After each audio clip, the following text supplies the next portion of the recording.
members floated inside the Soyuz spacecraft, and hatches were closed. This hatch closed on the station side of the docking interface between the Soyuz and the International Space Station, followed a few minutes later by the closing of the hatch on the Soyuz side. There were leak checks conducted. The three crew members donned their Sokol launch and entry suits, conducted leak checks on those suits, and they were all set to depart the International Space Station. Communications and systems checks were also conducted with the Soyuz crew on board the MS-23 spacecraft before the undocking occurred.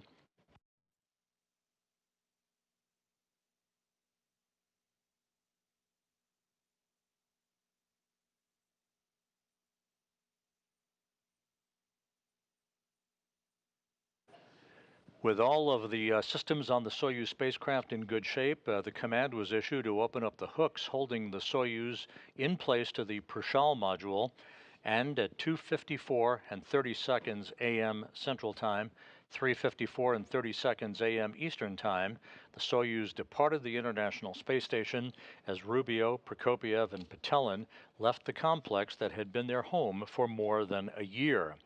Within minutes after the undocking, two separation burns were conducted by the Soyuz engines to create an opening rate between the Soyuz and the International Space Station, allowing the Soyuz to move to a distance of some 24 miles away from the station where it currently resides, waiting for the final deorbit burn that is scheduled coming up at 5:24 and 9 seconds a.m. Central Time, 6:24 and 9 seconds a.m. Eastern Time.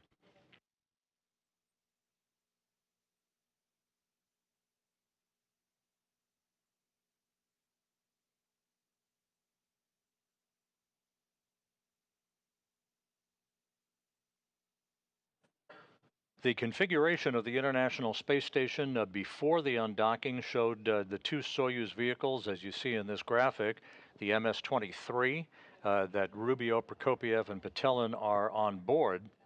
The MS-24 spacecraft that was parked alongside of MS-23 was the vehicle in which Oleg Kononenko, Nikolai Chub, and NASA's Laurel O'Hara launched on back on September 15th. Once the MS-23 undocked a few hours ago, it left just the Soyuz MS-24 that was docked to the Rosviet module on the Earth-facing side of the Russian segment of the International Space Station. And at the time of undocking, Expedition 69 formally came to an end, and Expedition 70 began under the command of Andy Mogensen that you see in the front row in this crew portrait, along with NASA's Jasmine Mugbeli.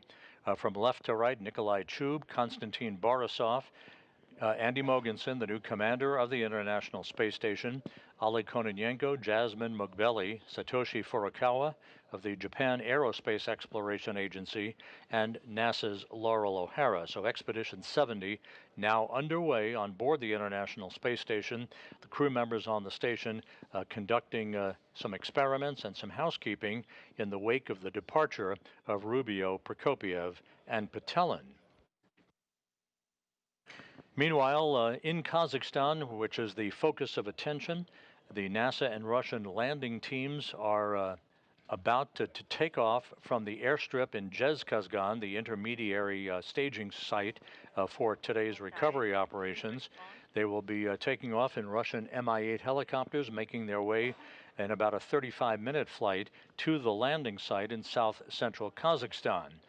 They are also accompanied by all-terrain vehicles and an Antonov 26 fixed-wing aircraft that is serving today, as it always does for the Soyuz landings, as an airborne data and communications relay center, relaying data and voice from the crew once it approaches the landing site back to the Russian flight control team in Korolyov.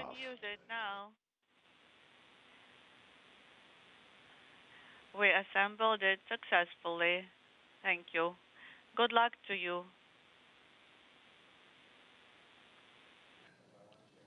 A few weeks ago, Frank Rubio, who is the new all-time record holder for the longest single spaceflight in U.S. history, had an opportunity for a brief chat with the former record holder, NASA astronaut Mark Vande Hei, whose record stay of 355 days in space was eclipsed back on September 11.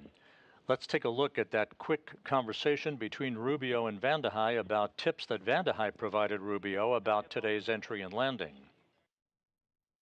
Since it's been a long time since your Soyuz instructors talked to you about landing and what to do, I'm going to remind you about a couple things that I might have made a mistake on. I succeeded with keeping my mouth shut when we hit the ground. That was a good thing, so I didn't bite my tongue off. And but make sure you do keep your head in the seat. You will have the strength to be able to lift your head off the seat. So when you're tempted towards the end to check how far above the ground you are, don't do that, because it might creep up and get you before you thought it was there, because you do hit just as hard as everybody says you do. Yeah, the good thing about that is that I'll have some help, because I think my spine has extended just enough that I kind of am wedged into my seat liner, so I shouldn't move very much at all. Frank Rubio, a medical doctor, and now the new record holder for the longest single space flight. Once the deorbit burn occurs, as you see in this animation, it will slow the Soyuz down by 128 feet per second, allowing it to drop out of orbit. The pyros will fire about 27 minutes later to separate the three sections of the Soyuz vehicle, the descent module that the crew is strapped in, ready for entry, the only piece of the Soyuz that survives with its heat shield pointed in the direction of travel. About 15 minutes before touchdown, parachutes will deploy from the Soyuz in a carefully choreographed sequence that will enable the Soyuz to gently sway toward the landing site in Kazakhstan. Just a few seconds before touchdown, the soft landing engines will fire in a final braking maneuver, and the Soyuz will have touchdown. Again, the touchdown point about 90 miles to the southeast of Zhezkazgan in a remote area on the steppe of Kazakhstan, where the Russian search and recovery forces comprising the Rosaviatsia Civil Patrol will be waiting along with RSC Energia personnel to begin the extraction of the crew from the Soyuz spacecraft. Once out of the spacecraft, the crew will be placed in reclining chairs, comfortable chairs, to enable them to have a few minutes to regain their equilibrium. They will be feeling the tug of gravity against their bodies for the first time in more than a year today. They will then be carried in those chairs to a nearby inflatable medical tent for medical exams and an opportunity to take their Sokol launch and entry suits off and get into more comfortable flight clothing. They will be then carried to three waiting helicopters, Mi-8s, Russian Mi-8 helicopters, for a 2-hour flight back to the staging city in Karaganda, Kazakhstan, where they will split up, Rubio boarding a NASA jet for a flight back to Houston, and the two cosmonauts, Prokopiev and Petelin, boarding a Gagarin Cosmonaut Training Center aircraft for their flight back to Star City, Russia, and their training base outside of Moscow.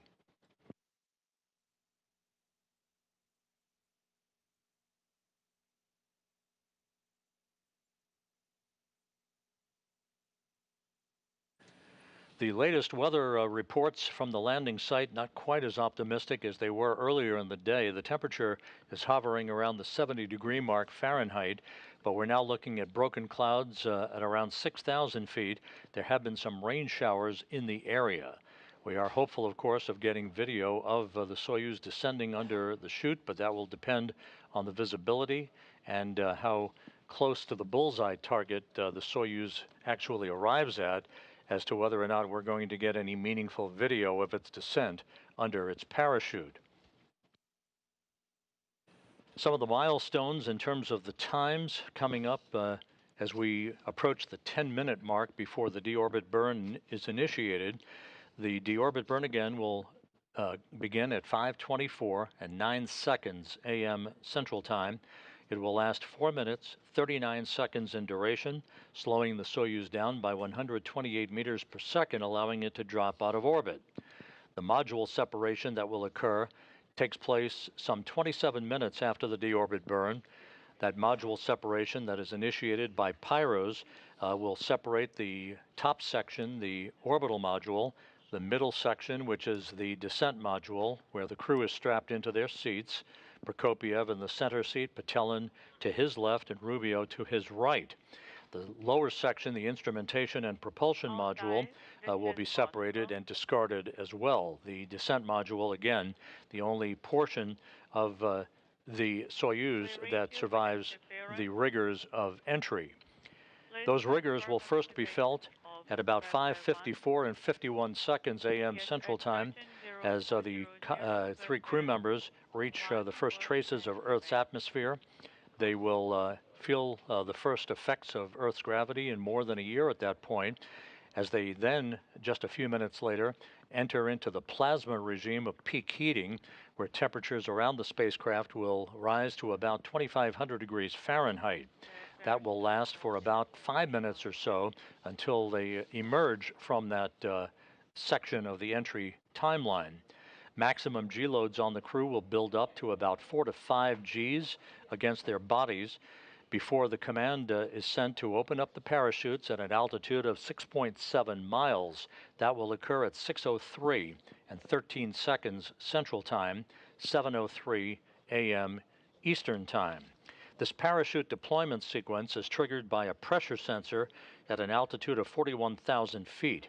At this point, the parachute cover is jettisoned by pyros and springs that pull out 2 extraction chutes, which in turn pulls out the drogue chute. That in turn pulls out the main chute. This all takes about 20 seconds to occur.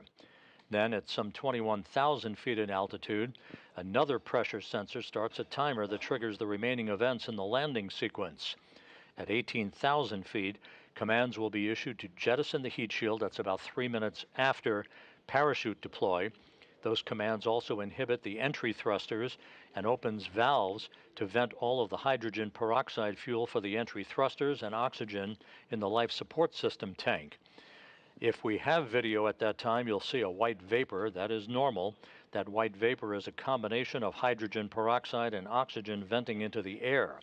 The purpose of this is to safe the vehicle for landing so that the search and recovery forces that will be landing sequentially in their Russian Mi-8 helicopters after touchdown don't encounter any hazardous gases as they try to expedite the extraction of the crew from the Soyuz descent module.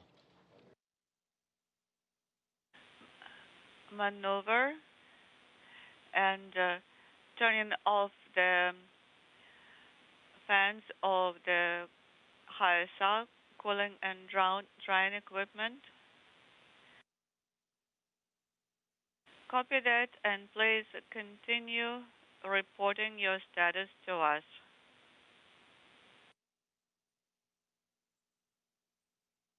And the HISA. This is Mission Control Houston, now just 7 minutes away from the deorbit burn, the initiation of the firing of the Soyuz engine that will last for 4 minutes and 39 seconds, slowing the Soyuz down by 128 meters per second. You'll hear call-outs from Soyuz commander Sergei Prokopiev. The Russian flight controllers of the Russian Mission Control Center in Korolyov will be calling the crew on Prokopiev's call sign, which is Altai. That's the call sign that you'll be hearing for the Soyuz spacecraft as the calls are made to the crew during the final phase of today's landing operations. And on both inputs, you have to make the appropriate selection of the sensor and select lane E. On displays, control, monitoring, and maneuver.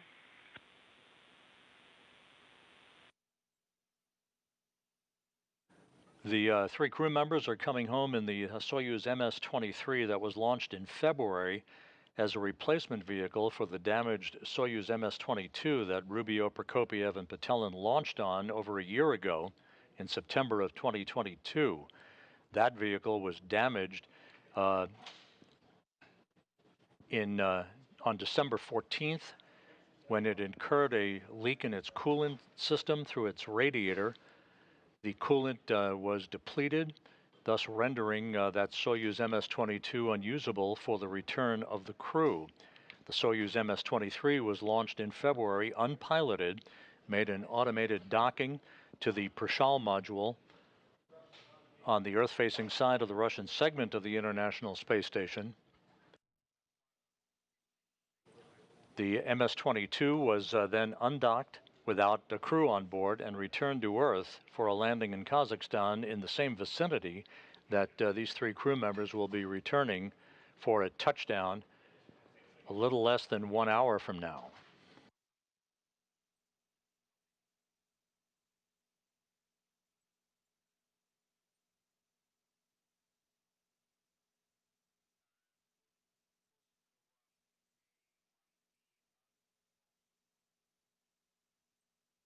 It was that coolant leak on the Soyuz MS-22 that resulted in the extension of the mission by Rubio, Prokopiev, and Petelin from 6 months to the mission that is coming to a conclusion today, 371 days, 157 million miles. Again, Rubio comes home with the longest single spaceflight in U.S. history, and this becomes the 3rd longest spaceflight ever, behind Valery Polyakov's 438-day mission to the Mir space station, followed by Sergei Avdeev's Mir mission of 380 days.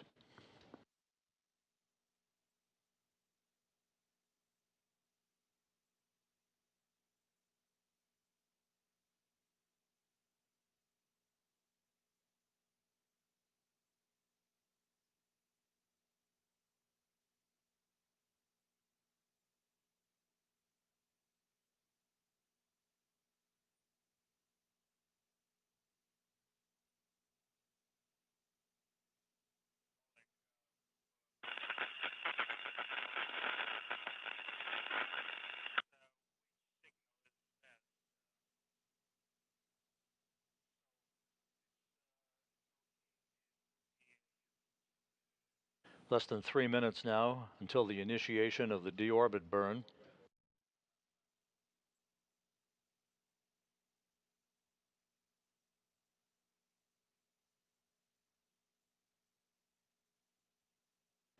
At the time of the deorbit burn, the Russian Mi-8 helicopters with the NASA Russian landing team will be taking off in sequential fashion from the airstrip in Zhezkazgan, the intermediary staging site for tonight's landing operations.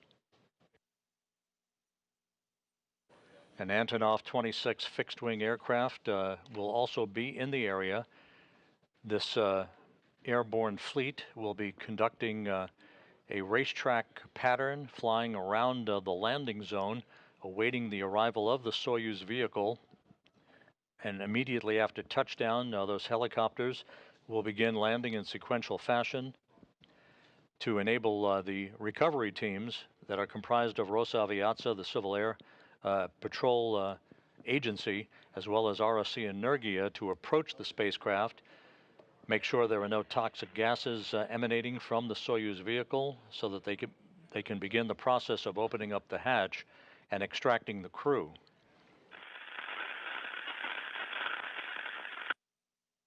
"90 seconds away now from the initiation of the deorbit burn.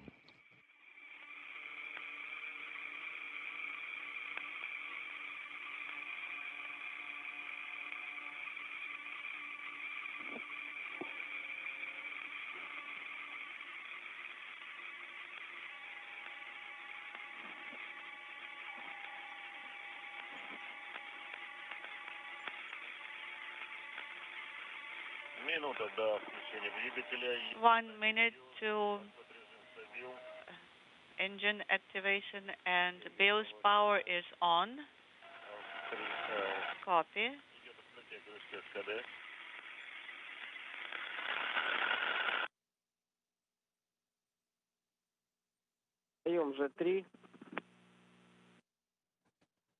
Russian flight controllers now intently watching their data, 30 seconds away from the start of the deorbit burn.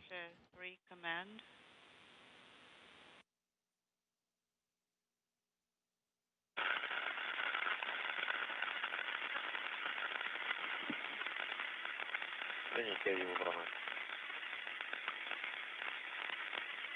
Inaudible. Standing by for the beginning of the deorbit burn.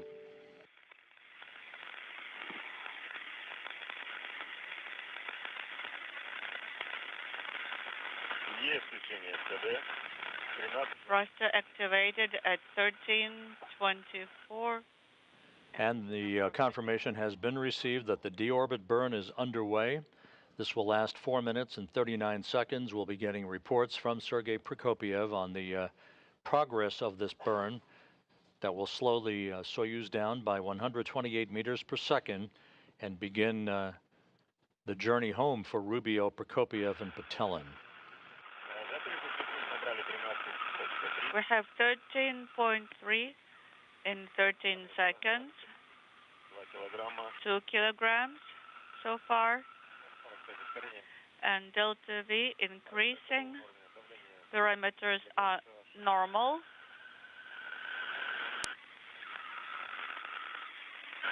Good reports so far on the progress of the burn.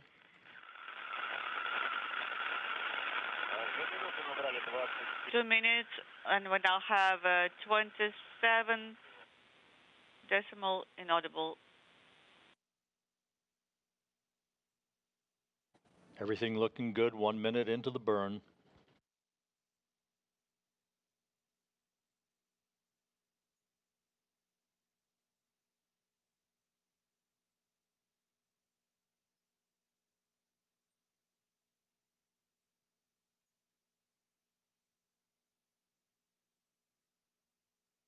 Three minutes left in the deorbit burn. Everything proceeding as planned. KDU combined propulsion system parameters are nominal. Pressure in the oxidizer line inaudible.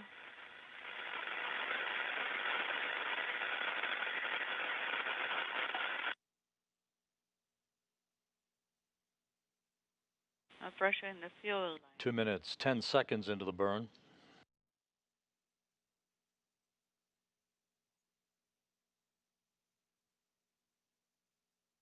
Change in velocity and all of the engine pressures looking good.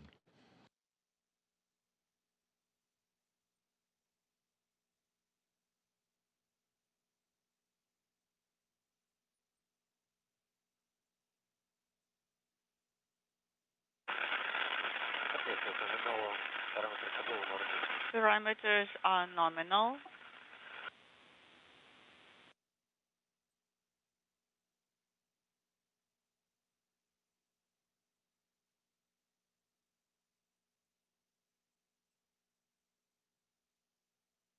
Three minutes into the burn, about another minute and a half.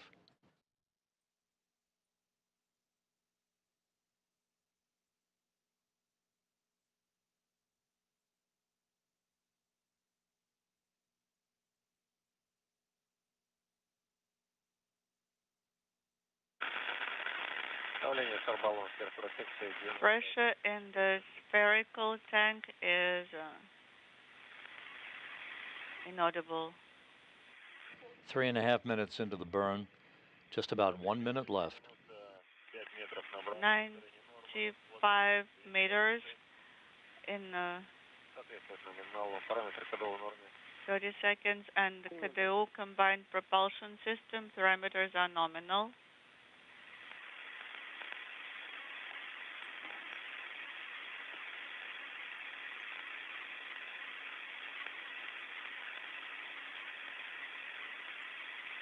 Отработали 4 минуты. 4 minutes 4 into the minutes burn. into the burn. Everything is right down the money. 257 kilograms of propellant. And pressure in the spherical tanks is 81 in number 2. About 15 seconds left.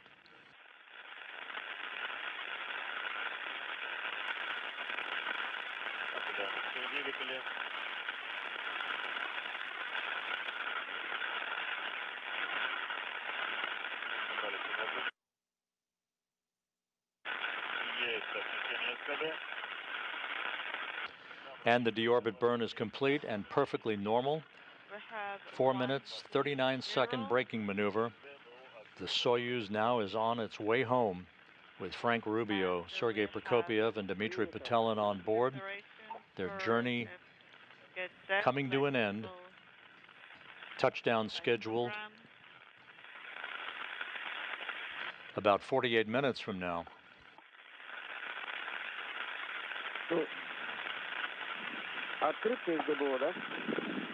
Is this ghetto open? Pressure. The next milestone on the road home will be the module separation that is scheduled at 5:51 and 58 seconds a.m. Central Time. The pyrotechnic separation of the 3 sections of the Soyuz.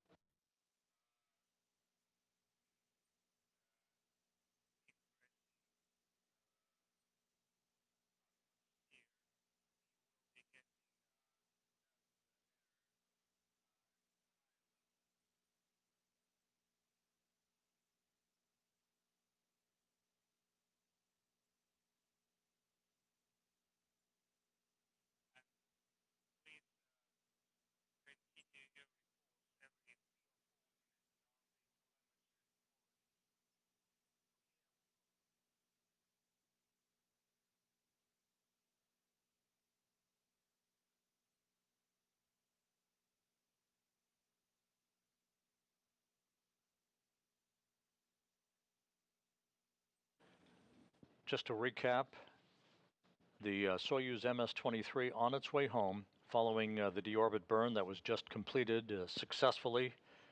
Perfect timing, good pressure, good deceleration of the Soyuz, enabling it to begin to slide back out of orbit into the Earth's atmosphere. This coming in the wake of the undocking of the Soyuz from the Prishal module earlier this morning at 2:54 a.m. Central Time, 3:54 a.m. Eastern Time.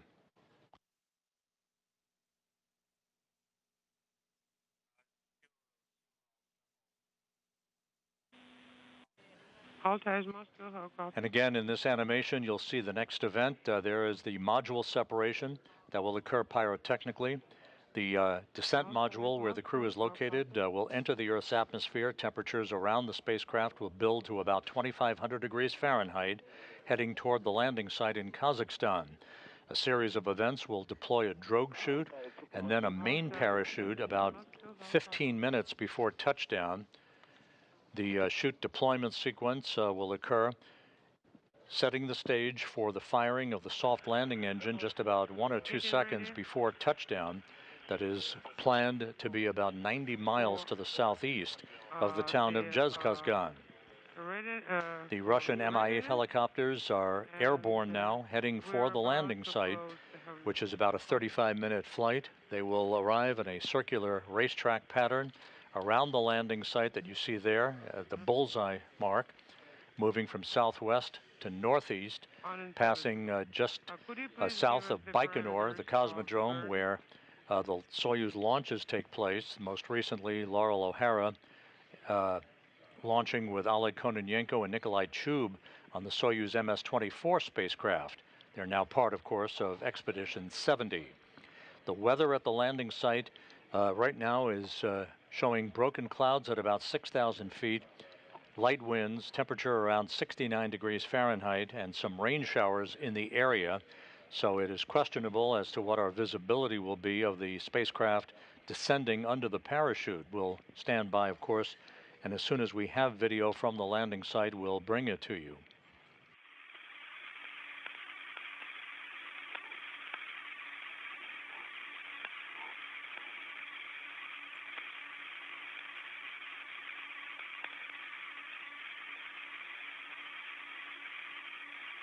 We're about 44 minutes away from touchdown. Once the spacecraft does touch down, the search and recovery forces will land in sequential fashion in those Russian Mi-8 helicopters. The most critical personnel, the RSC Energia personnel, and the search and recovery forces will make their way to the spacecraft and begin the process of opening up the hatch and extracting the crew one by one, placing them in nearby chairs alongside their vehicle. They'll have a few minutes to gain some equilibrium, feeling the effects of gravity for the first time in more than a year before they're carried in those chairs into a nearby inflatable medical tent so that their SOCA launch and entry suits can be removed. They'll receive initial medical exams and be put in more comfortable flight clothing for the subsequent 2-hour helicopter flight back to the staging city of Karaganda. Copy. I'll give you the time in a second.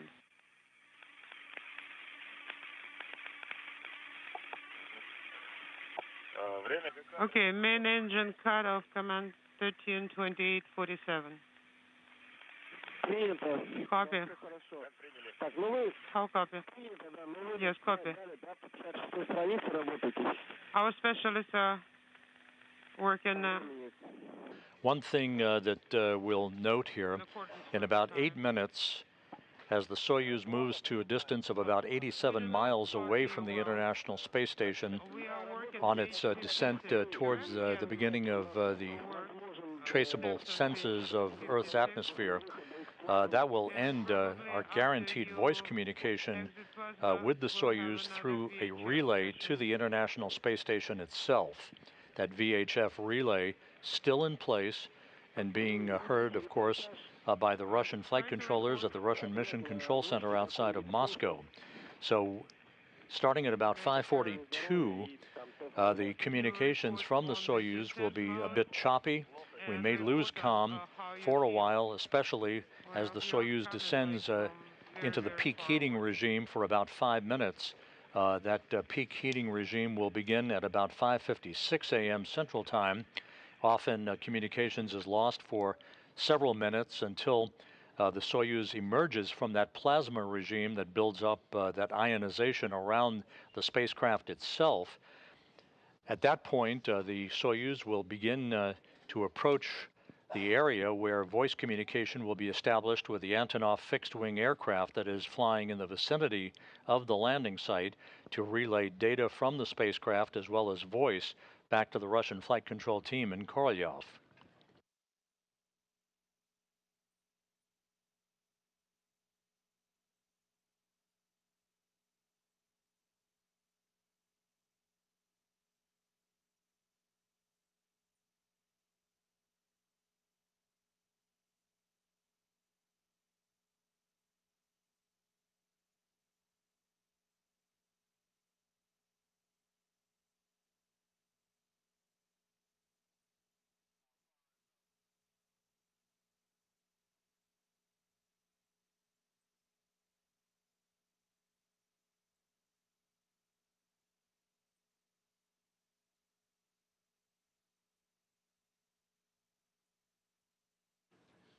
Three countdown clocks here in Mission Control are ticking backward towards major events that are upcoming. The separation of the three sections of the Soyuz about 14.5 minutes from now. The opening of the parachutes some 25.5 minutes from now. Landing now just under 40 minutes southeast of Zhezkazgan, Kazakhstan.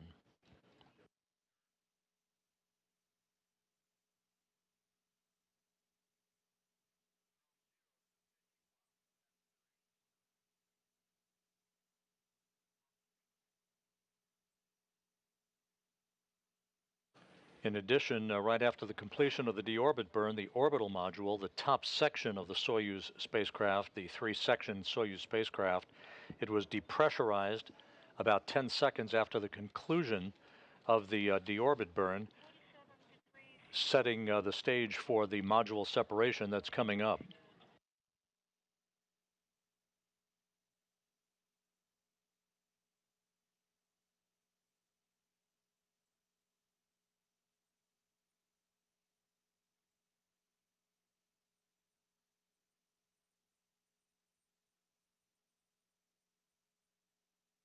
The precise landing coordinates being relayed to the crew on board the Soyuz.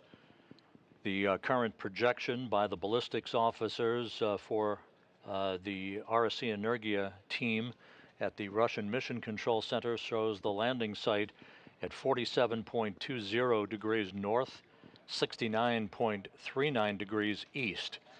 That is where the search and recovery forces will be positioned to greet the Soyuz crew following touchdown, which occurs now 38.5 minutes from now.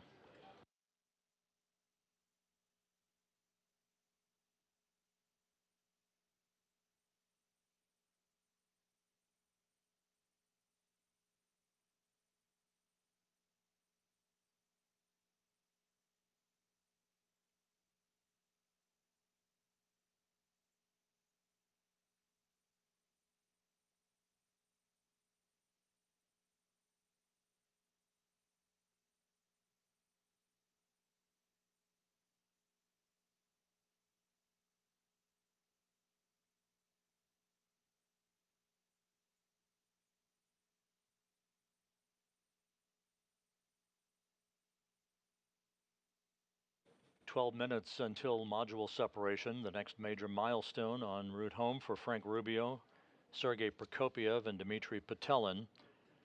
This trio was launched on September 21st, 2022 on the Soyuz MS-23 spacecraft that ultimately was damaged, losing its cooling capability through a coolant leak in its radiator, and was rendered unusable for the safe return of the crew.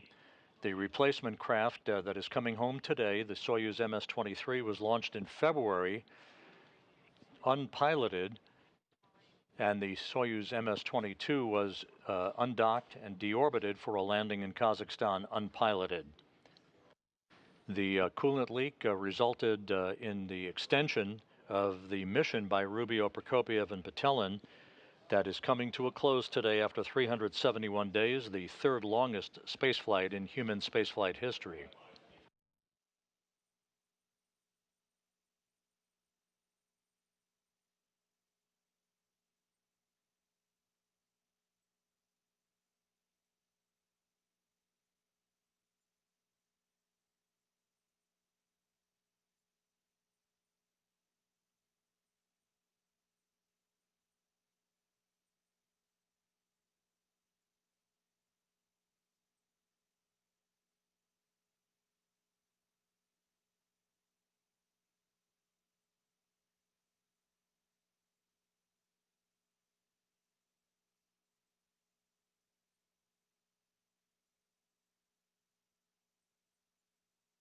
The Russian Mi-8 helicopters are some 20 minutes out from the landing site, having taken off from the airstrip in Zhezkazgan en route to the touchdown point, which is about 90 miles to the southeast of Zhezkazgan. Those helicopters left Karaganda earlier this morning, several hours ago, flew 2 hours to Zhezkazgan to refuel, and now are en route to the landing site to begin the recovery of the 3 crew members.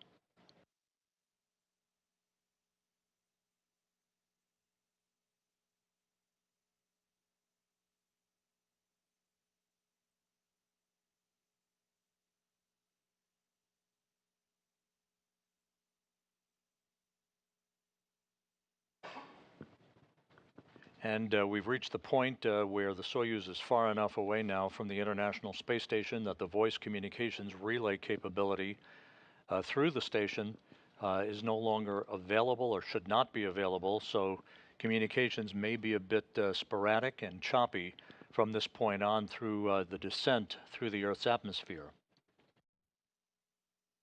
9 minutes until module separation.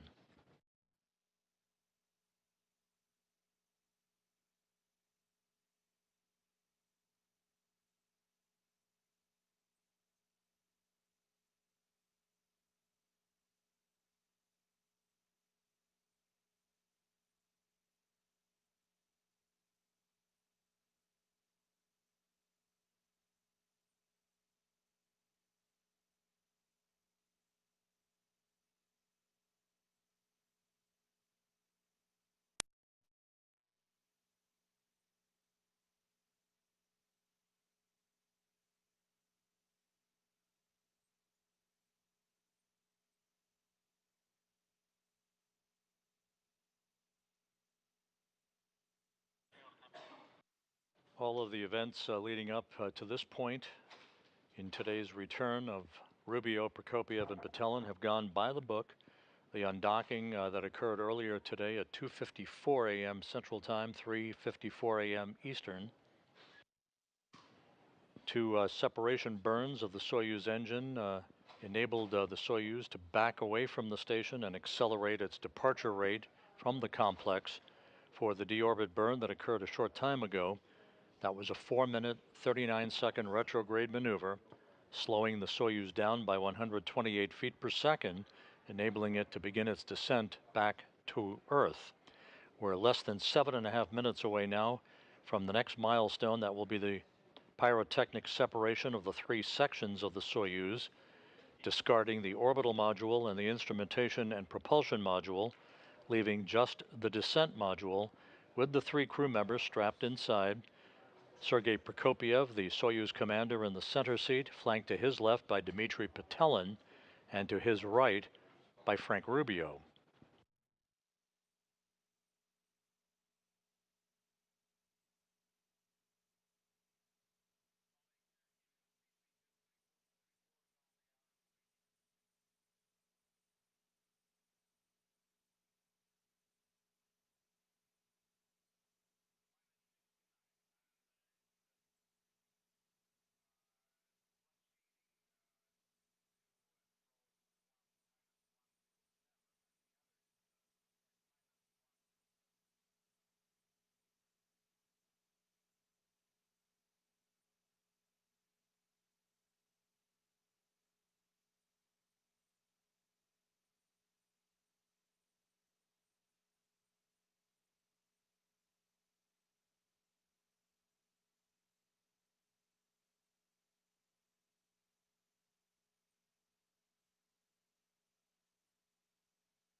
Again, voice communications not possible again through the relay from the International Space Station from the Soyuz spacecraft at this moment. The Soyuz now too far away from the station to provide that relay. This is normal. Everything is proceeding on track, coming up on the 5-minute mark until module separation.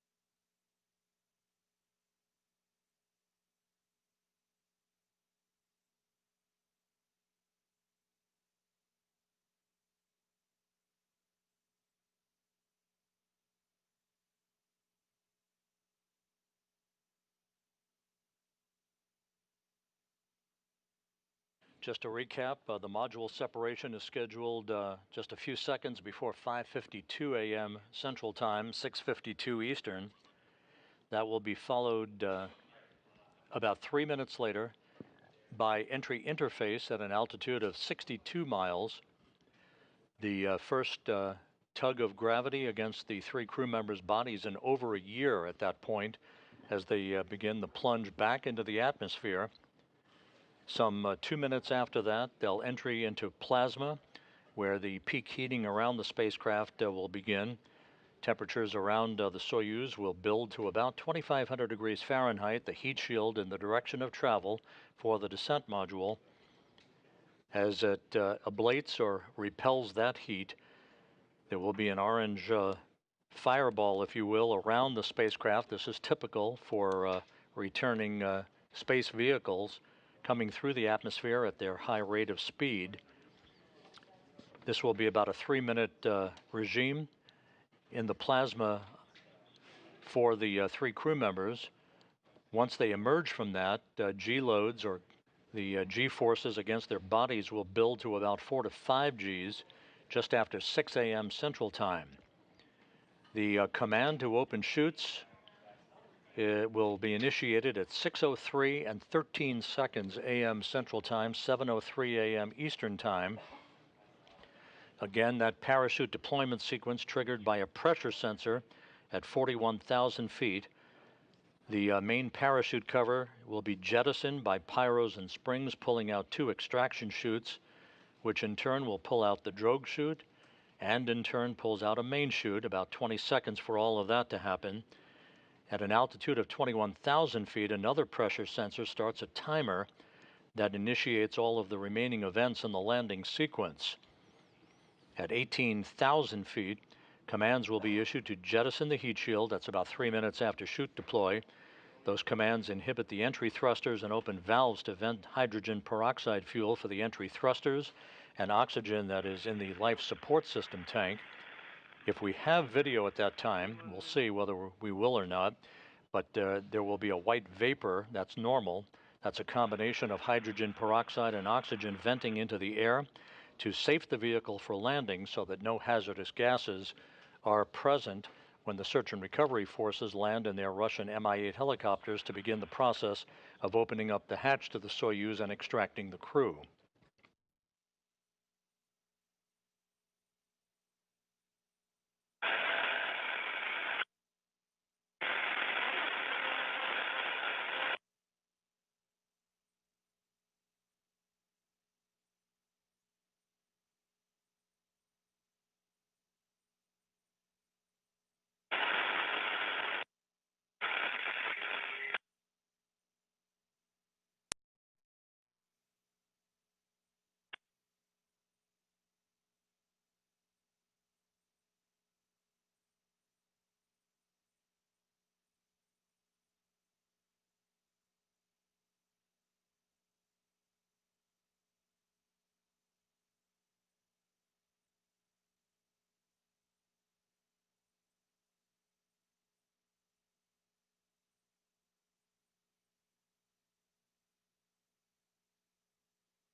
We should be about 30 seconds or so away from module separation. We'll be standing by for that confirmation.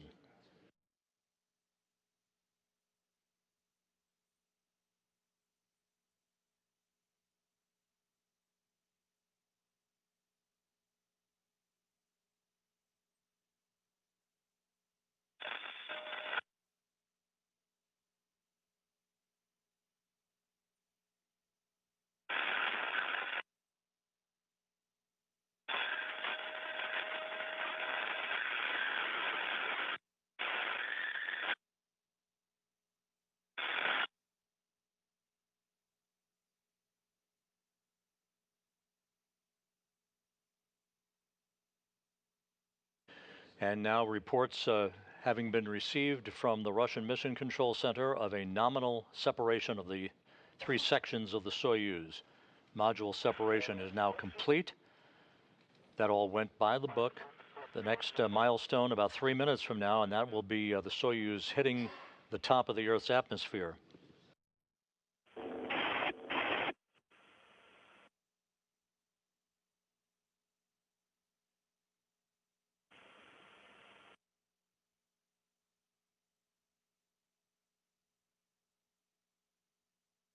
Capsule station on 2 for OCT2.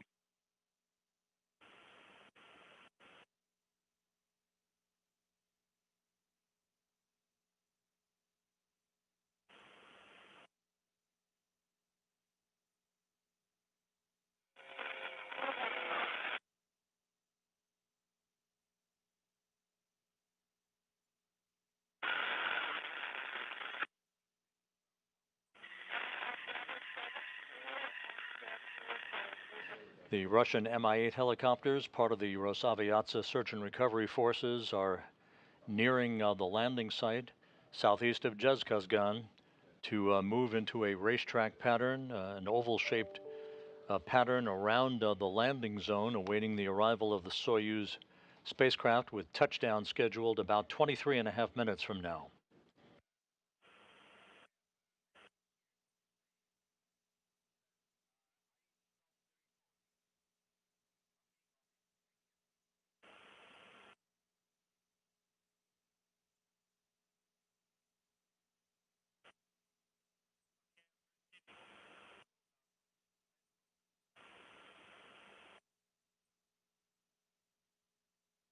Flight controllers in Korolyov outside Moscow receiving data from the Soyuz spacecraft through their communication satellites, the Luch system.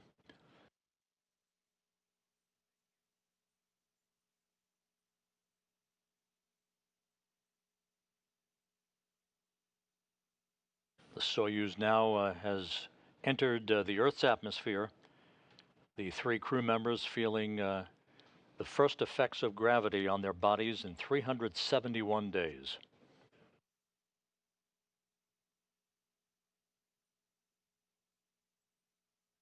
Just over 8 minutes until the scheduled deployment of the parachutes.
Soyuz currently descending through the Earth's atmosphere, 6.5 minutes to go until the commands will be sent to begin the parachute deployment sequence.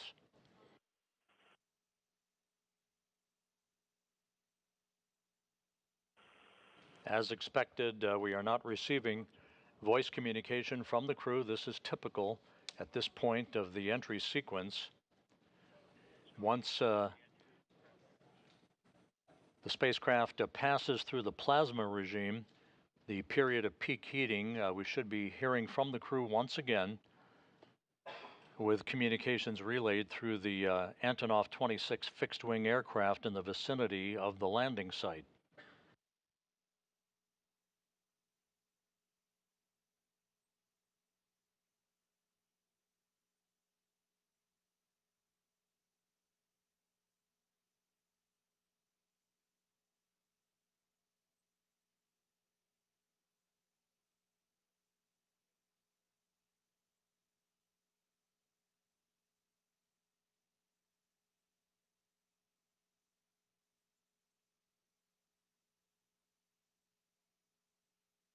You're looking at a view from a balcony camera in the Russian Mission Control Center outside of Moscow, their International Space Station Flight Control Room. All is quiet here at Mission Control in Houston as flight controllers belonging to the Orbit 1 team continue to watch over the International Space Station and follow developments on the Soyuz's descent for its touchdown in south-central Kazakhstan.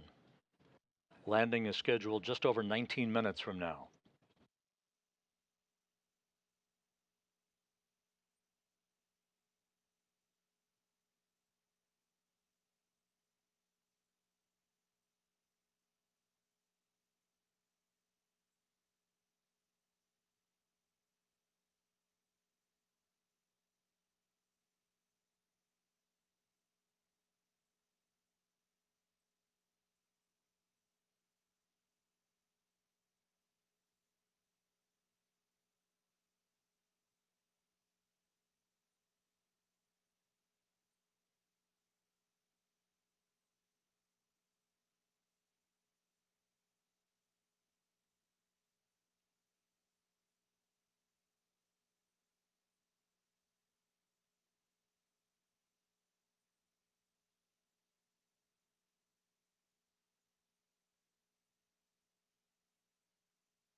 As we approach the top of the hour, we'll be standing by for confirmation of a chute deploy that is scheduled just over 3.5 minutes from now.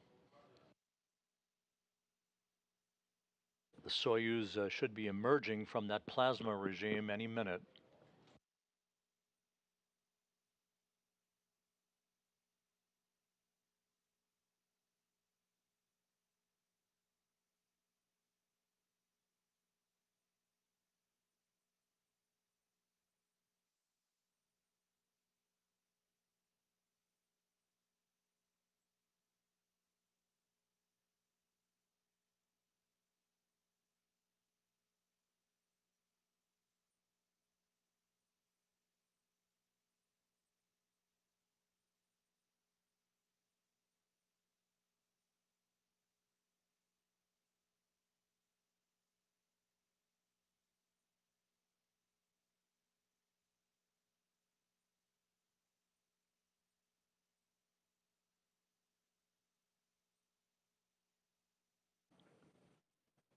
Standing by for the emergence of the Soyuz from that plasma regime.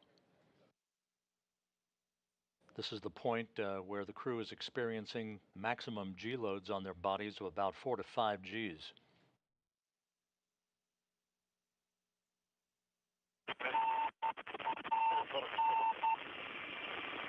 And there is that familiar beacon signal coming from the Soyuz MS-23. A report on maximum G. We have 4.4 maximum G load. Copy. Интеграл плюс 18. Integral Индекс кривой. plus 1.8. The index is along the curve. Режим АУС. Mode is automatic descent. Sergei Prokopiev, the Soyuz commander, reporting that everything is in great shape on board the Soyuz. The crew experiencing those maximum G loads, but they are through the plasma regime as we stand by just over a minute from now for chute deploy. Notable and G load is decreasing. Good communication now being received from the Soyuz MS-23. Integer, please report if you read me. Yes.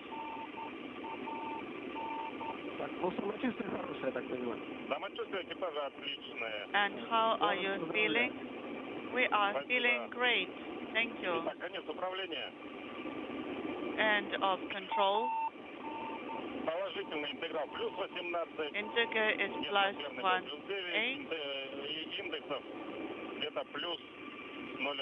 Index positive plus 1. Copy.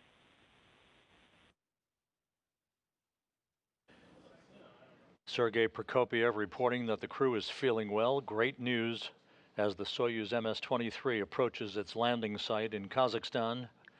Touchdown expected less than 14.5 minutes from now.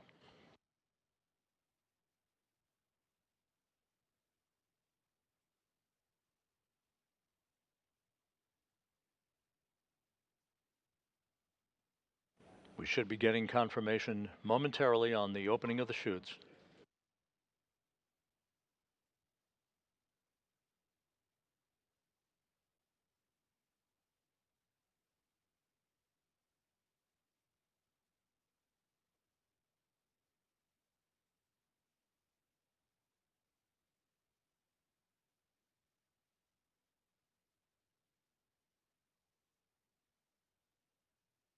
The Russian Mi-8 helicopters, part of the search and recovery forces, are approaching on station in the landing zone around where the Soyuz will touch down 13.5 minutes from now. We should be getting confirmation momentarily on chute deploy.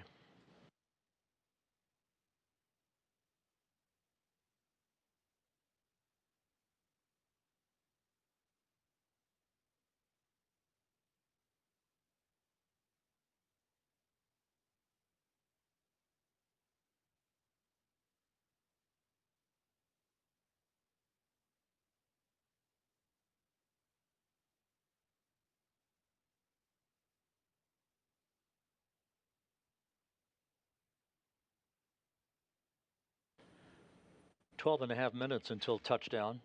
Still awaiting confirmation from the search and recovery forces that they have the Soyuz in sight under its parachute.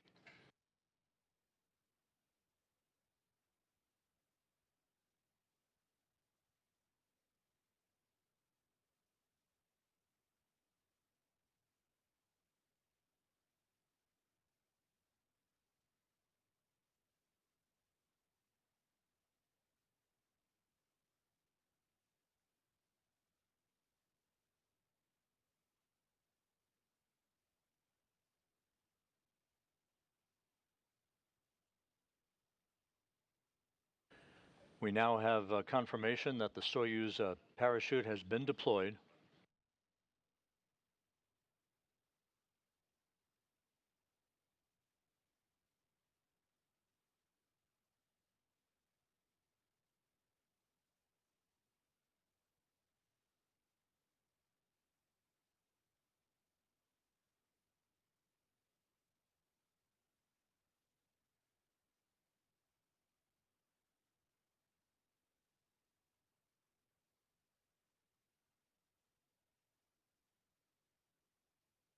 Once again, the Soyuz MS-23 is now descending toward its landing. Just about 11 minutes from now, its parachute has deployed. The crew is feeling well, according to Sergei Prokopyev, the Soyuz commander. All of the entry events have gone by the book to this point.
The skies are quite overcast at the landing site. Temperatures around 69 degrees. We're still waiting for video from the landing site.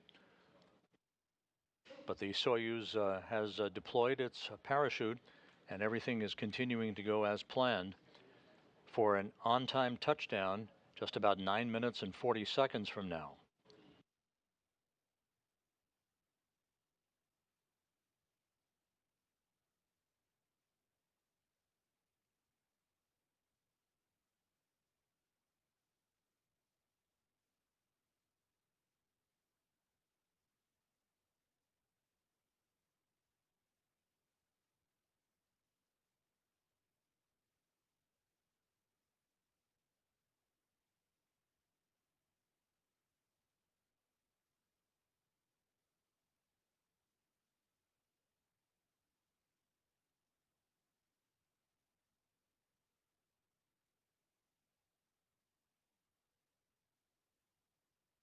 The search and recovery forces at the landing site now confirm that they have the Soyuz in sight under its parachute.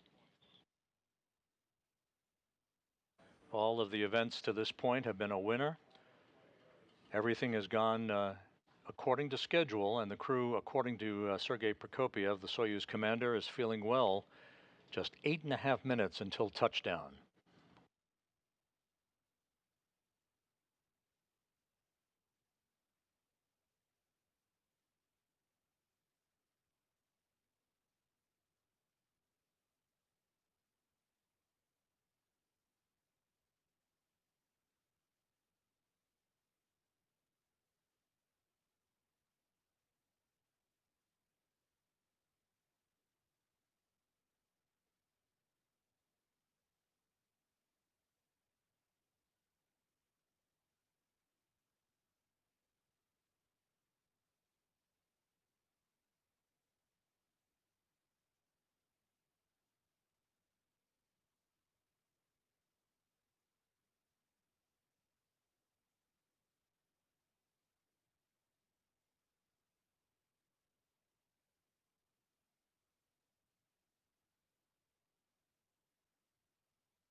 Now about 7 minutes until touchdown. Everything continuing on course.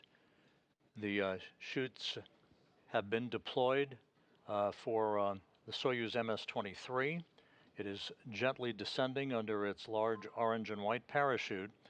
Search and recovery forces have the vehicle in sight. The Russian Mi-8 helicopters are circling the landing zone waiting for touchdown, at which point they will descend and land in sequential fashion to begin the process of arriving at the capsule and extracting the crew.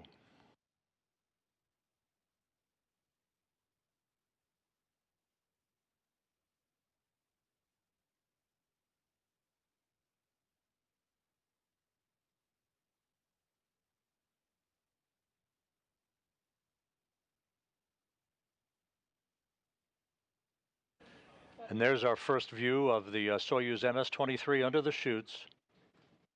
6 minutes until touchdown.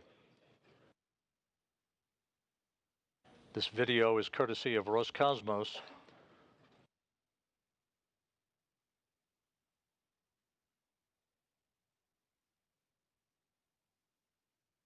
Soyuz descending at its normal rate of descent. Search and recovery forces are reporting back that everything is looking good from their perspective.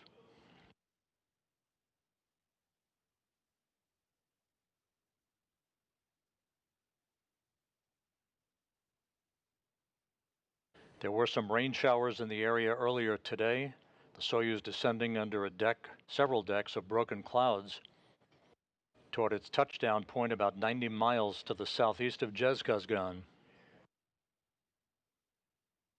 Again, this video courtesy of Roscosmos from the landing site.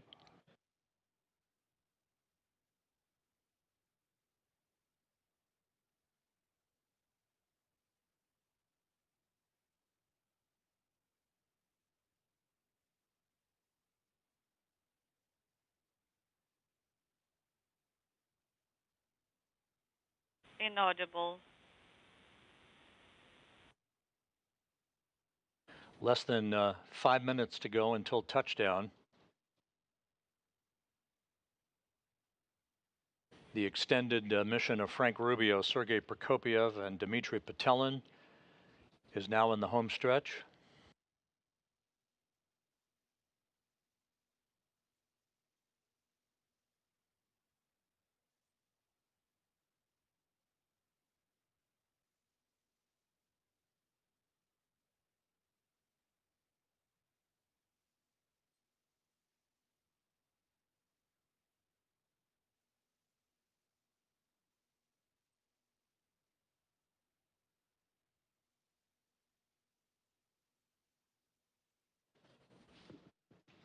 Once again, you're looking at the return of Frank Rubio, Sergei Prokopyev, and Dmitry Petelin after more than a year in space.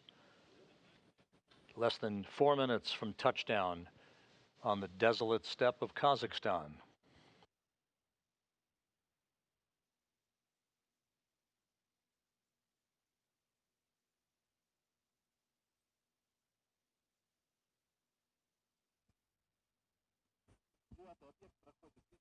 The parachutes deployed as planned at 6:03 a.m.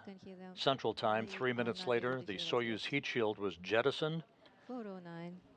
Confirm. The next event will be just a second or two before touchdown. That'll be the firing of the soft landing engine. 6 engines fire to slow the Soyuz descent rate to just 1.5 meters per second. Recovery here. How do you read it?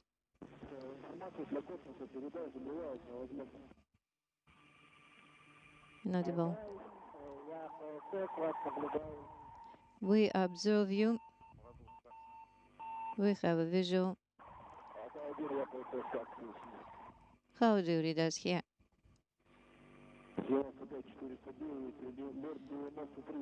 409, 95, 553. Search and recovery forces communicating directly now with Sergei Prokopyev, saying that they have a good visual on the spacecraft.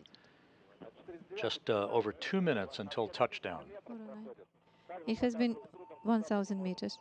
We are not able to connect with them in audio yet. We can hear them, they're not hear us yet. It has been 1,000 meters. We hear them, they are not. Less than 1,000 meters from touchdown.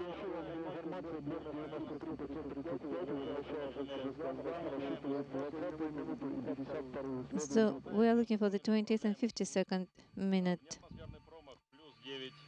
Plus 9 atmospheric bias, plus 18 index point 1. The crew is feeling well. Sergei Prokopiev continuing to provide reports back to the search and recovery forces, indicating that the crew is doing well. Just over a minute until touchdown. The crew is doing well. Let them know. Cosmos 9549. For your information, the object has passed 500 meters and feeling well. 690 is The altitude. search and recovery helicopters are circling the landing zone. We might see one of those helicopters come into view shortly as the Soyuz is less than 500 meters off the ground. We have come with the crew and they're feeling well. Prepare 100 meters to ground. 100 meters to go, the crew being told to brace for touchdown. Object getting close to touchdown. Object touchdown. Touchdown confirmed at 6:17 a.m. Central Time.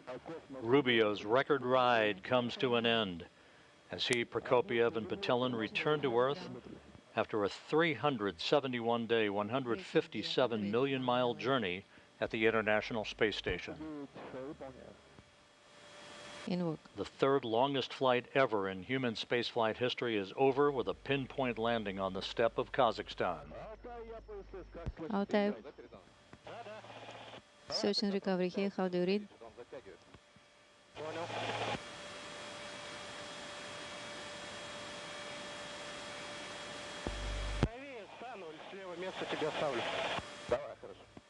Okay, all good.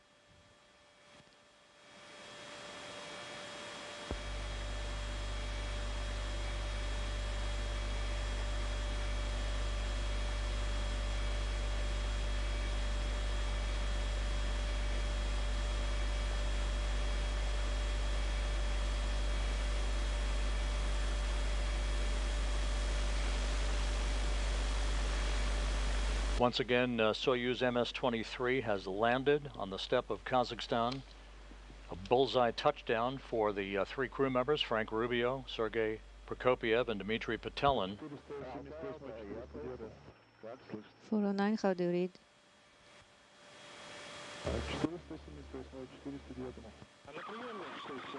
$249.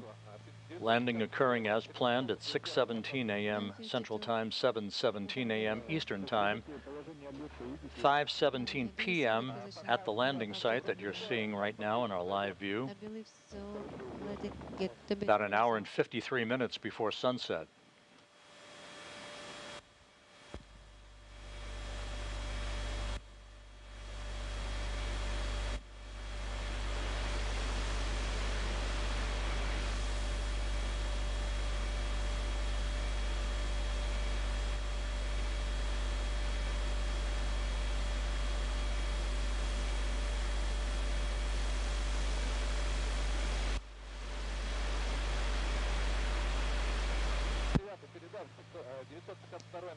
$952 is on the ground. The Russian Mi-8 helicopters are now descending in sequential fashion to arrive in the vicinity of the spacecraft. You can see one of those helicopters in view.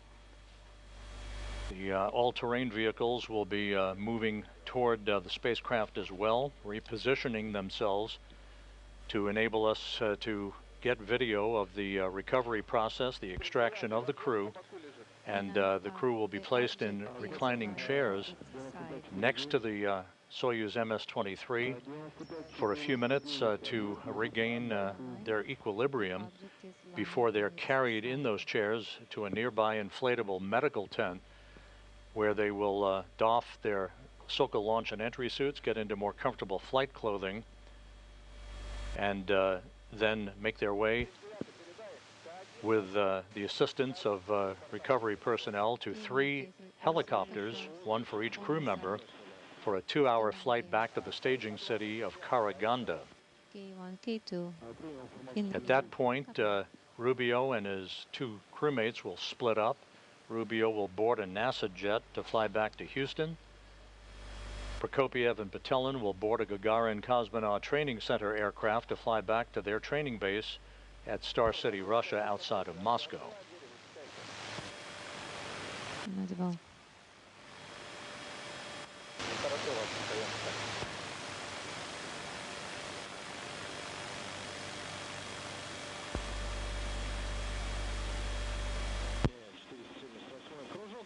477, I will circle one more time. Okay.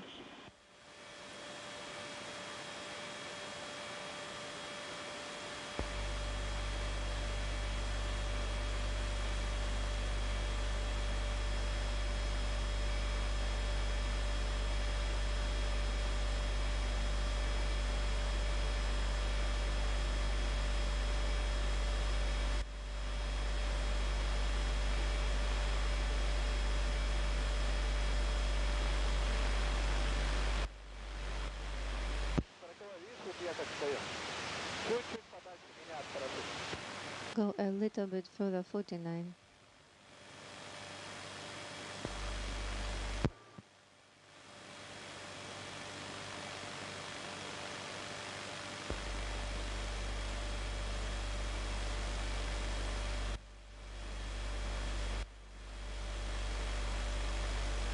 In this view, you can see Russian Mi-8 helicopters landing in the vicinity of the spacecraft that's just out of the field of view. The all-terrain vehicle that carries this television equipment that you saw the landing from will be repositioning itself a short time from now and make its way to the Soyuz as it documents for us, and hopefully we will be seeing the extraction of the crew and the crew being placed in those reclining chairs by the capsule.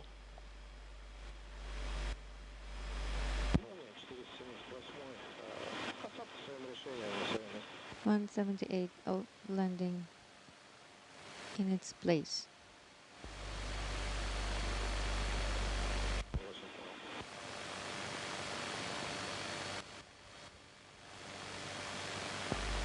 At the Russian Mission Control Center in Korolyov outside Moscow, the Russian words "Jest Posadka," they've landed, and a greeting welcoming Frank Rubio back after his record-setting mission for an American astronaut of 371 days in space.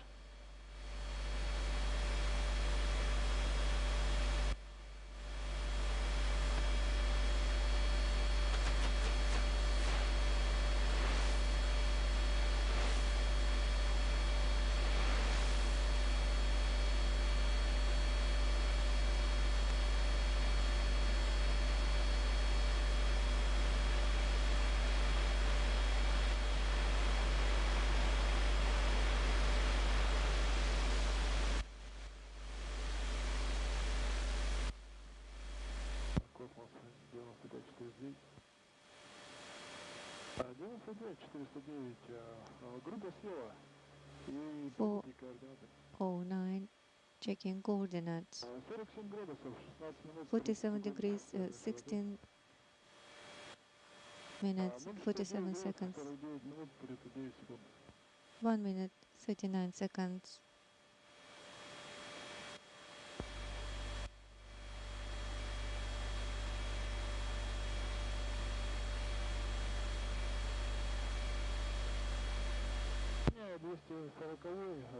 This is 240. I'm following 49.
This is Mission Control Houston. Once again, you're looking at video from the landing site in Kazakhstan, where the Soyuz MS-23 touched down just 9 minutes ago. The Russian Mi-8 helicopters have landed in the vicinity of the spacecraft. They will soon approach the spacecraft to begin the process of opening up the hatch and extracting the crew. Touchdown occurred right on time at 6:17 a.m. Central Time, 7:17 a.m. Eastern Time. 24 bias.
$95,409.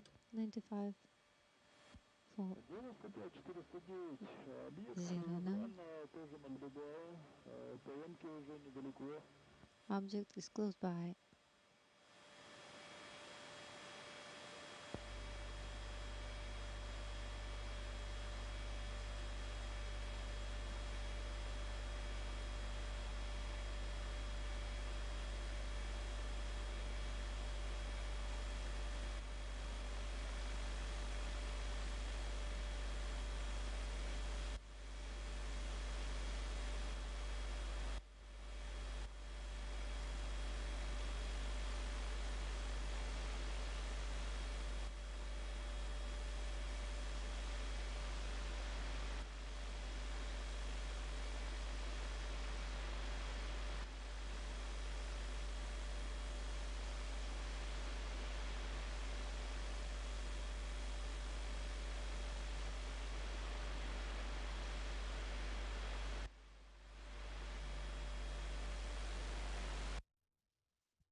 This is Mission Control Houston.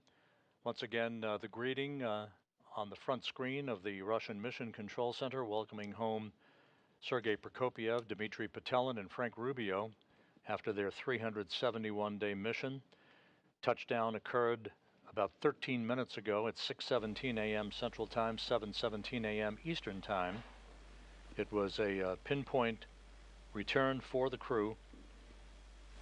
landing just as planned, about 90 miles southeast of the town of Jezkazgan.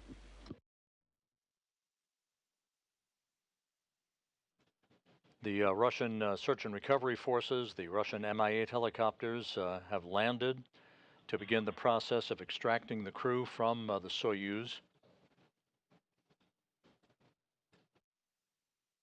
All of the events beginning with hatch closure late last night Central Time, followed by the undocking of the Soyuz from the International Space Station's Prishal module at 2:54 a.m. Central Time this morning, and the deorbit burn that occurred several hours later. All of those events went by the book.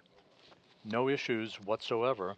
Sergei Prokopyev reporting to the search and recovery forces in the final minutes before touchdown that the crew was feeling well and ready for their return to Earth.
This is Mission Control in Houston.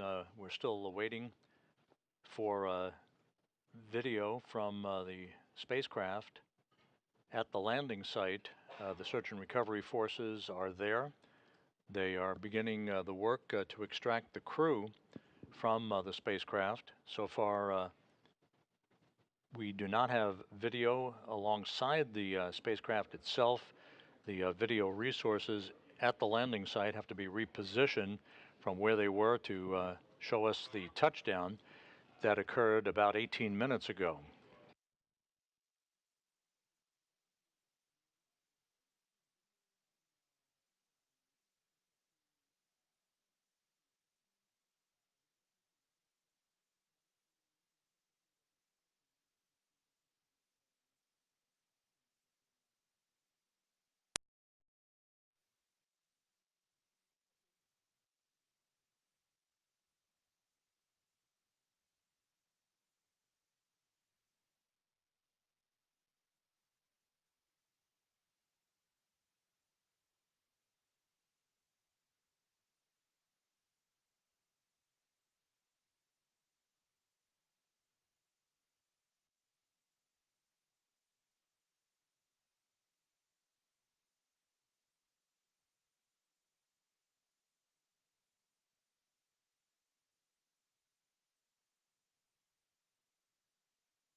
Once again, this video courtesy of Roscosmos.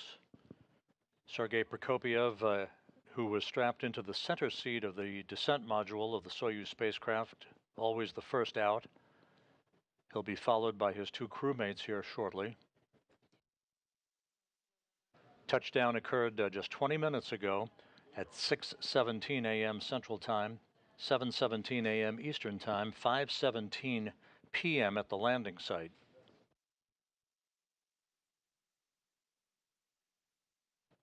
The crew home after 371 days in space, the third longest space flight in history, and of course for Frank Rubio, the longest single space flight by an American astronaut.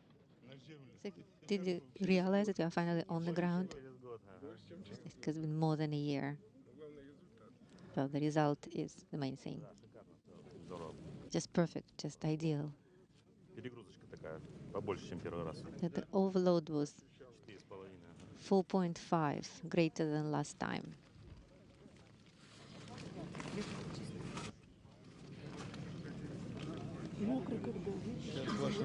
So wet. I'll take care of you. All good. I'll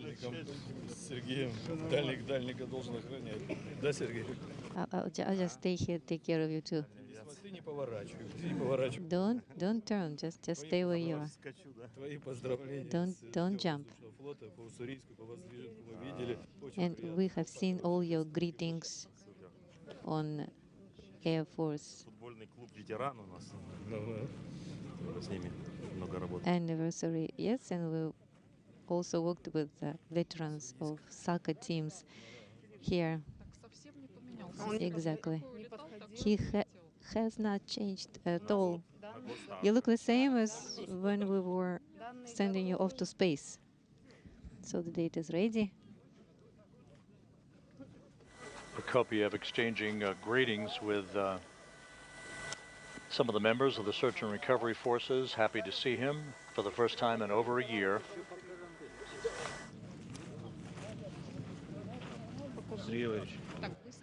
And from the view we just had, it appeared as if the Soyuz was pulled over onto its side, Congratulations. as opposed to being upright. Thank you.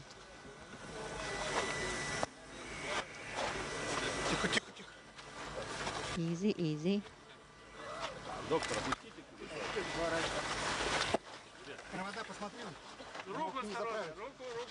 Check the arm. Check the cables.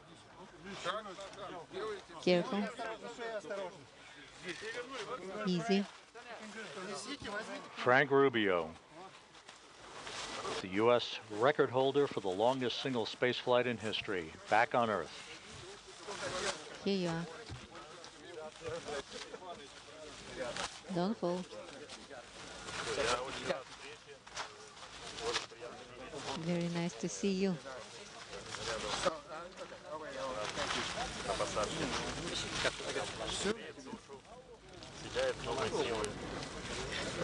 So great.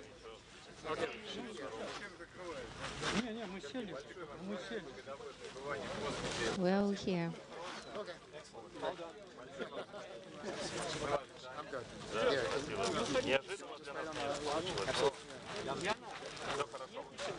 All went well.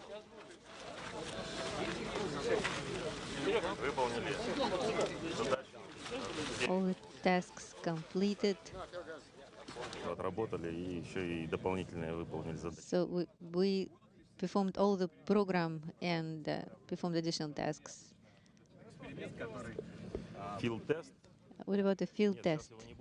No, we're not going to have a field test now, but tomorrow we'll have a Созвездие constellation experiment that is going to be an interesting experiment on controlling manual descent. Thank you.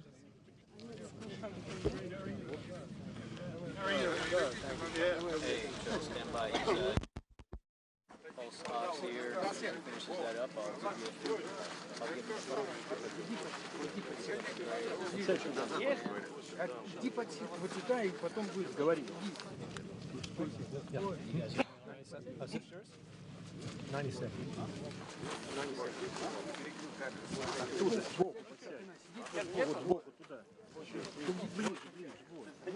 Your foot this way. Hello, Frank. Great, thank you. Great. It's good to be back. You're the doctor on the crew, mate. How is in the space? How is your mate? Fantastic. Yeah, everybody did really well. You look very well. Thank very you. well. Thank you. It's good to be home. Thank you. It's good to be home. Thank you.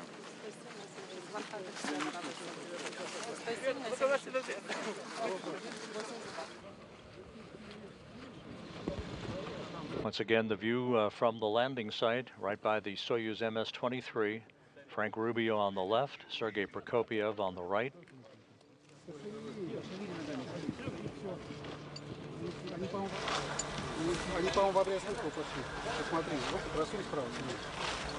Check the arm on the right side.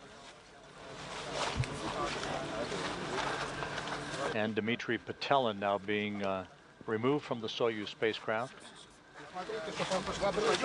Easy, easy here. Turn. Legs. Turn back. Remove cables.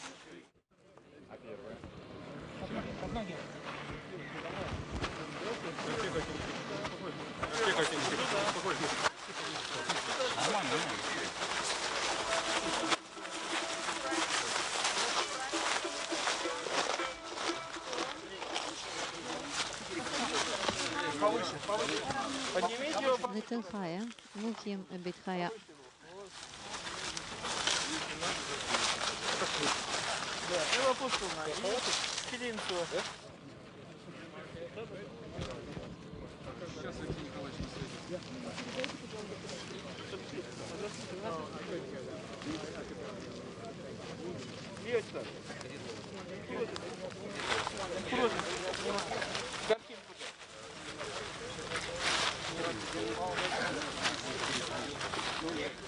Frank Rubio receiving congratulations there from Joel Montalbano, the International Space Station Program Manager, who along with NASA's Chief Astronaut Joe Acaba, part of the NASA team on site.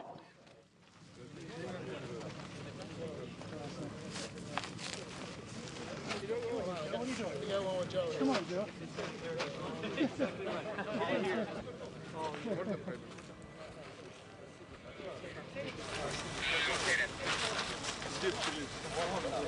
Серега!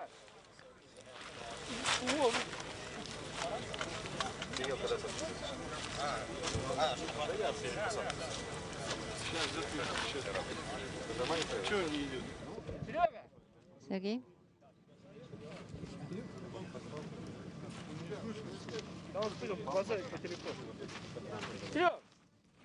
And a view of the Soyuz MS-23 spacecraft that touched down 28 minutes ago at 6:17 a.m. Central Time. Yeah, drink a little bit. Hold it.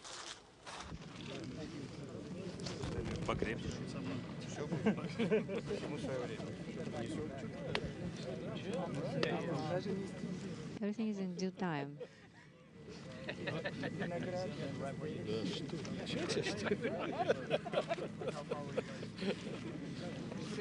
Yeah, we actually got a little careful.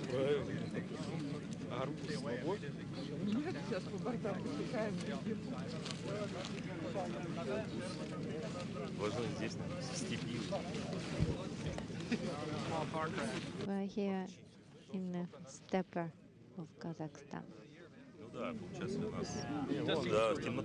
Sergei Prokopiev, the commander of Expedition 69 and the Soyuz commander for the landing today, comes home after 2 flights in space and a total of 568 days, putting him 12th on the all-time list for most days in space by a human being.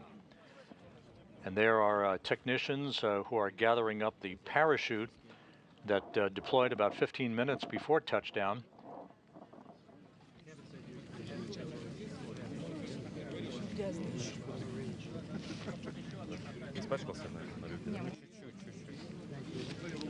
bit dirty that happens.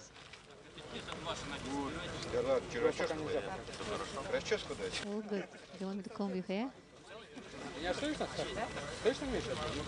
Да, слышно. Ну я отрываю, говорю, идет стеной. Я просто когда начал колбасить. Поворачивается. Пораньше. После филтеста. А также термочет сейчас только надо, да? Нормально, нет, ничего удара не было. Такой. Приложила. So you had that. It was a bump. So did you feel it? This is Mission Control Houston, continuing to receive video from the landing site in south central Kazakhstan. On the right, Sergei Prokopiev, the Soyuz commander and the commander of Expedition 69, which came to an end with the undocking of the Soyuz MS-23 this morning at 2:54 a.m. Central Time, 3:54 a.m. Eastern Time. Expedition 70 began. Prokopiev handing over command of the International Space Station to European Space Agency astronaut Andy Mogensen. Expedition 70 now well underway and will continue through the course of the fall time frame until Mogensen returns to Earth next spring with Crew 7. At about 300 meters, CAM was established again.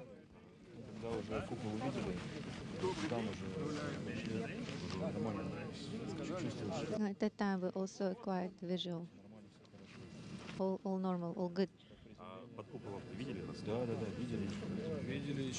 Did you see us at the main chute? Yes, at about 800 we saw you already. You were not responding well, but we were able to see you already.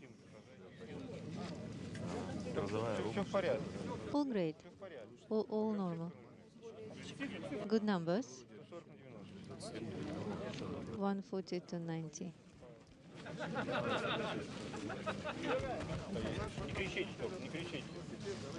Don't scream over there. Да, слышно уже? Ты сунул рацию, тут крути. Ну да, я их не слышу. The next step for the three returning crew members, they'll be, as you look at the all-terrain vehicles that are on site, the three crew members will be carried in those chairs into a nearby inflatable medical tent to doff their Sokol launch and entry suits, get into more comfortable flight clothing, and then they'll be transported in those ATVs to three awaiting Russian Mi-8 helicopters to take off for a 2-hour flight back to the staging city of Karaganda to the northeast of the landing site.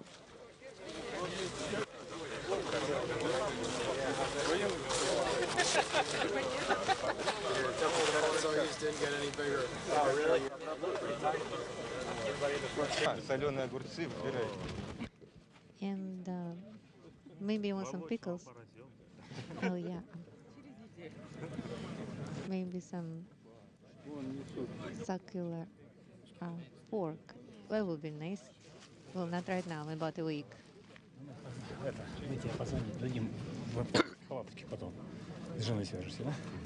So then at the tent, you will talk to your wife, okay?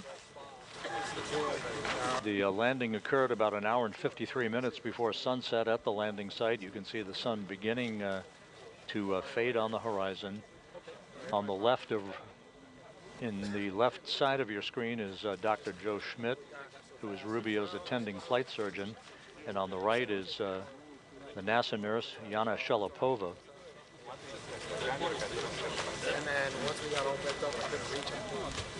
So, on that drive. I'd rather not be. I mean, it doesn't feel terrible. Okay, they're bringing the watermelon for you.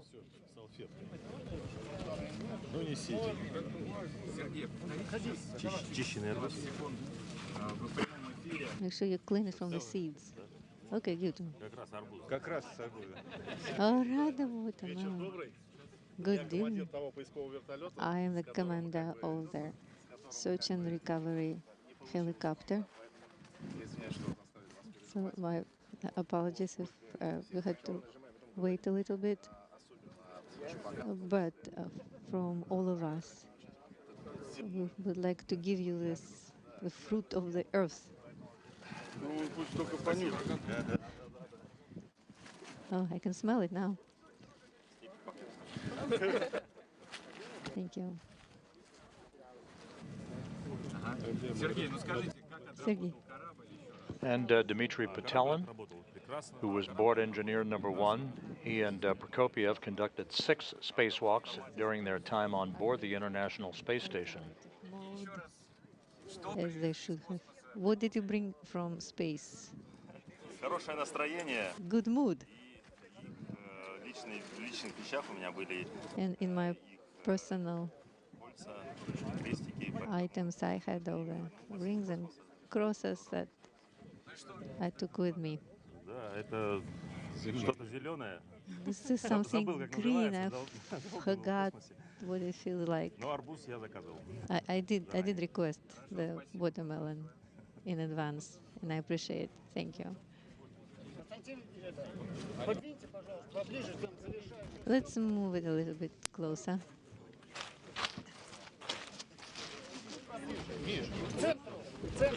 Closer to the center.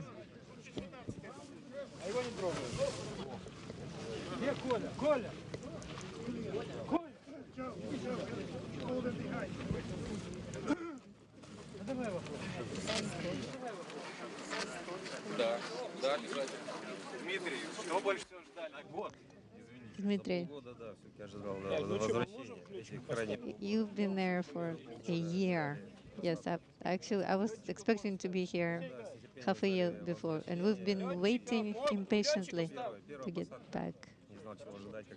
And it was my first landing. I didn't know what to expect. Exactly today I felt it to the fullest, the loads and gravity. What did you bring to your daughters from space? I brought souvenirs, photos, images that were brought to me by Progress vehicle. Are you going to follow some experiments right now as you returned as an operator?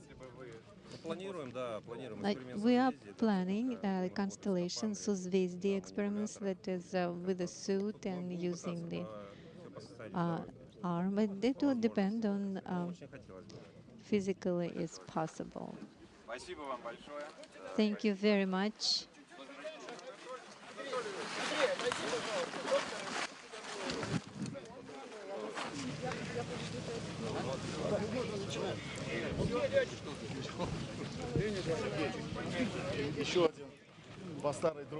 The crew members being presented with fruit at the landing site. For you. And Matryoshka dolls. We can open it.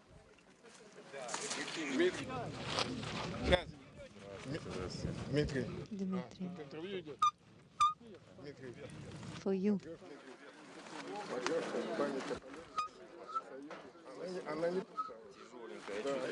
That is a heavy one. A heavy wooden doll, Matryoshka. Thank you. And greetings to Kustanaya friends. Now pilots.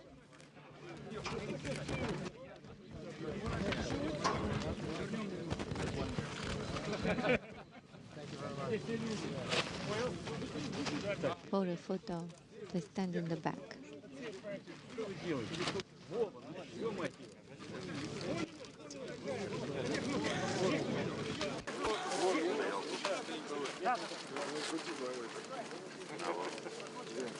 Those Matryoshka dolls bearing the images of each of the 3 crew members being presented to them by members of the search and recovery forces. I'm taking pictures of everybody. Oh, perfect. Very good. The Soyuz landed 40 minutes ago at 6:17 a.m. Central Time, 7:17 a.m. Eastern Time, 5:17 p.m. at the landing site. The crew was quickly extracted, placed in these reclining chairs for an opportunity to regain their equilibrium. They'll be carried in those chairs a short time from now into a nearby inflatable medical tent where they will doff their Sokol launch and entry suits, get into more comfortable flight clothing, receive medical exams, and then be flown on 3 individual helicopters 2 hours to the staging city in Karaganda, Kazakhstan, where they'll split up. Rubio boarding a NASA jet to fly back to Houston. Prokopiev and Patelin boarding a Gagarin Cosmonaut Training Center aircraft to fly back to their home base, their training base at Star City, Russia. Pick up the blanket.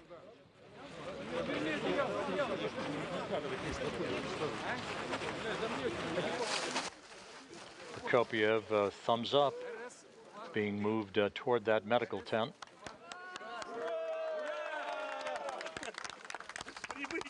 Hooray! Welcome. Welcome back.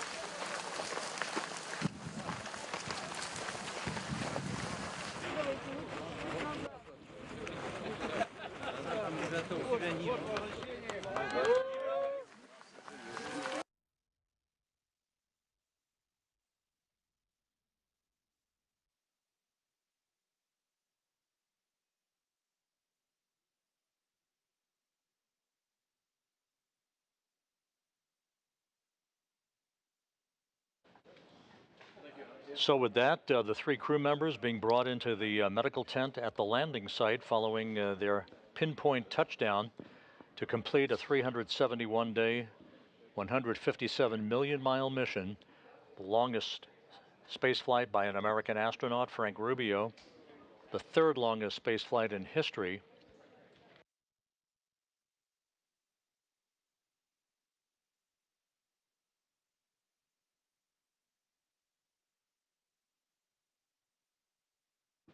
As we mentioned, the crew members were quickly extracted from the Soyuz MS-23 that landed on time, on target, and are now being brought into the nearby medical tent. And there's a view of Frank Rubio with Joe Acaba and the rest of the NASA team helping bring him into the medical tent. In the back, you see ISS program manager Joel Montalbano. The crew will get out of those Sokol launch and entry suits. They'll put on comfortable flight clothing and prepare for their helicopter flight back to Karaganda, Kazakhstan, and eventually their trip back to their respective hometowns. Rubio coming to Houston, Prokopiev and Patelin coming to Star City, Russia. So with that, the crew is now back in the medical tent.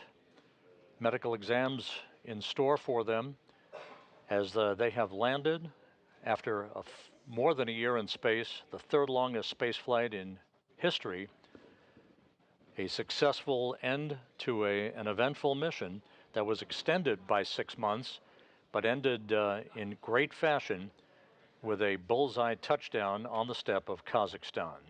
Frank Rubio, Sergei Prokopiev, Dmitry Patelin, safely back on Earth. With that, we'll wrap up our coverage for tonight and this morning. We thank you for joining us throughout the night. Stay tuned for more to come on the ventures of the Expedition 70 crew aboard the International Space Station. But for now, we'll bid you a good morning from Mission Control in Houston.